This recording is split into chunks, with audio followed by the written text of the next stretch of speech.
Brands ಅಂದ್ರಲ್ಲ, brands don't ವೈರಾಲಿಟಿ ನೋಡಲ್ಲ, brands creator page ಅಲ್ಲಿ ಕನ್ಸಿಸ್ಟೆನ್ಸಿ ನೋಡ್ತಾರೆ. ಈಗ ನೀವು ಒಂದು ವಿಡಿಯೋ 1 ಮಿಲಿಯನ್ ಹೊಡೆದಿ ಮಿಕ್ಕಿದ್ದು 100K ಹೊಡೆದ್ರೆ ಬ್ರ್ಯಾಂಡ್ ಸಿಗೋದು ಬೇಡ. ಯಾಕಂದ್ರೆ ಅವ್ರ ವಿಡಿಯೋ ಬಂದ್ಬಿಟ್ರೆ ಅದು 100K ಆಗ್ಬಿಟ್ರೆ they will take the lowest views you have. Lowest views ಯಾವ್ದು they will take that. They take lowest views which you have. Cost is determined on your lowest views. Minimum 250K ಅಂದ್ರೆ ಅದರ ಮೇಲೆ ನನ್ನ cost fix ಆಗೋದು. I think ನಮ್ಗೆ numbers ಯಾವಾಗ ತಲೆ ಕೆಡ್ಸ್ಕೊಂತೀವಿ ಅಂತ ಅಂದ್ರೆ ಒಂದು ಬ್ರ್ಯಾಂಡ್ ವಿಚಾರಕ್ಕೆ ಅಂತ. ಕರೆಕ್ಟ್. ಅದು ಬಿಟ್ಟು ಇಲ್ಲ ಅಂತಾನೆ ನನ್ನ ಪ್ರಕಾರ ಯಾರು ಅಷ್ಟು ತಲೆ ಕೆಡ್ಸ್ಕೊಳಕ್ ಹೋಗಲ್ಲ. Being a woman, is it easier to get the brands more? Of course not.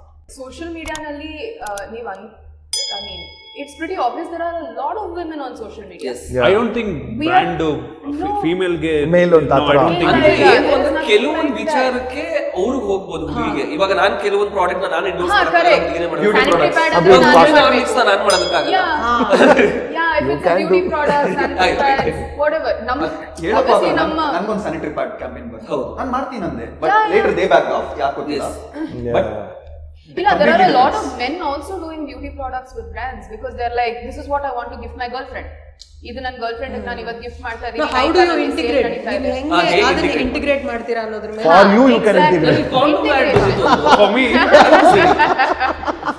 ನನಗೆ ಇಂಟಿಗ್ರೇಷನ್ ಪ್ರಾಬ್ಲಮ್ ಆಗಲ್ಲ ಯೂಶುವಲಿ. ಏನಕ್ಕೆ ಅಂದ್ರೆ what ever I do is a product.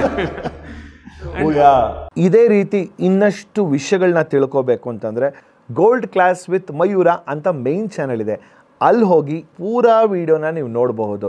So miss ಮಾಡಿದಿರಾ like ಮಾಡಿ, ಸಬ್ಸ್ಕ್ರೈಬ್ ಮಾಡಿ, ಇಷ್ಟ ಆದರೆ ಶೇರ್ ಕೂಡ ಮಾಡಿ.